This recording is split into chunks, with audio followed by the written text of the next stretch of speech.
Sabi ko lang, lahat ng matutunan natin, kinakaya namin. Congratulations to batch 2. Pero pag na-damage ang myelin sheath dahil sa T-cells or B-cells, it will not work. Wow! So, it will not work.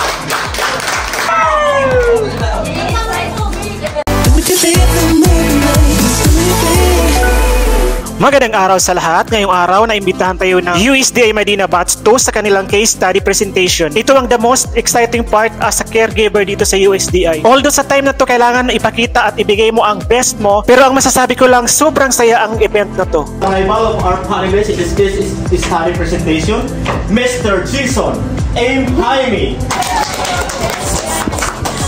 Thank you guys.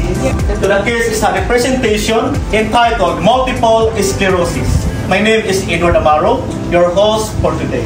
I would like to request all rise for the opening prayer.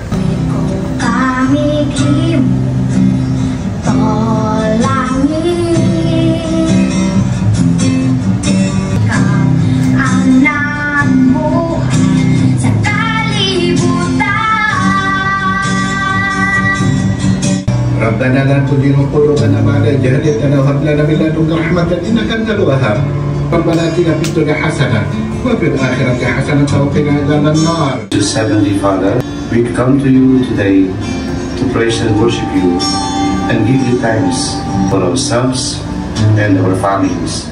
Mga kababayan, ang pambansang awit ng Pilipinas.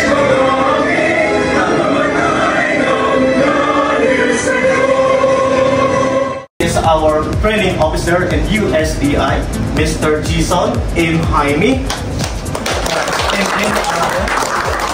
And of course, I would like also to acknowledge the batch 2. Let's give them a round of applause. Lahat ng matutunan natin, lalo-lalo na dito sa USDA, magagamit natin sa hindi lang sa pamilya natin, kundi sa mga taong nangangailangan. Yung nice kayo din. Sabi ko lang, kung nakaya namin na batch at makakaya ng batch 2 tsaka sa mga huling batch. So, sobrang pagod. Pero kinakaya namin, sinasabay yung pagtatrabaho. Congratulations to batch 2. Before anything else, we would like to express from the USDA staff the efforts of these two handsome men who exerted their efforts. Yeah. A big round of applause to them. Thank you, Mansoor, for letting USDI to have to use your house. And also for our very loyal alumni who are the most complete evidence. They are the most complete proof that USDI can produce quality healthcare provider. Also say this USDA advocacy to help our kababayans, fellow Filipinos to uplift somehow the self-esteem. Because we have connotation from Philippines, kadama, o shagala. So at least we are not stagnant to that connotation. At least we level up to healthcare providers. So this is the main purpose of USDI. Somehow we can help our fellow Filipinos for self-esteem. Okay? Presentation of the case study. Welcome, batch 2. Ladies and gentlemen, especially to our most supportive training officer of USDI, a nursing director of Daria Care Medical Complex, and also a panelist of this case study presentation, Mr. Jason Jaime, MNR. And we are from batch 2 USDI Medina. Cranial nerve number 6, the neurons, first oligodendrocyte. The name is the Pocoson and the... No copy. This feeling that you can vomit. Very good. Which includes hip, What are extremities? knee.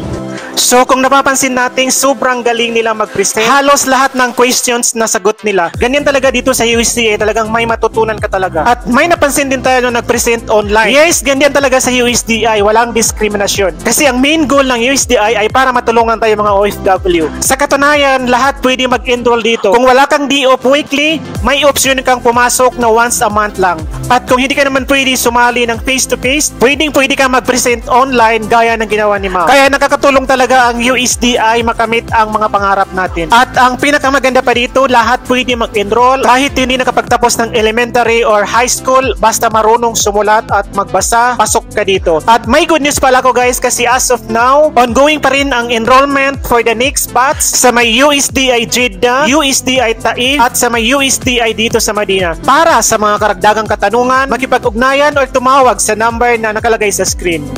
+5.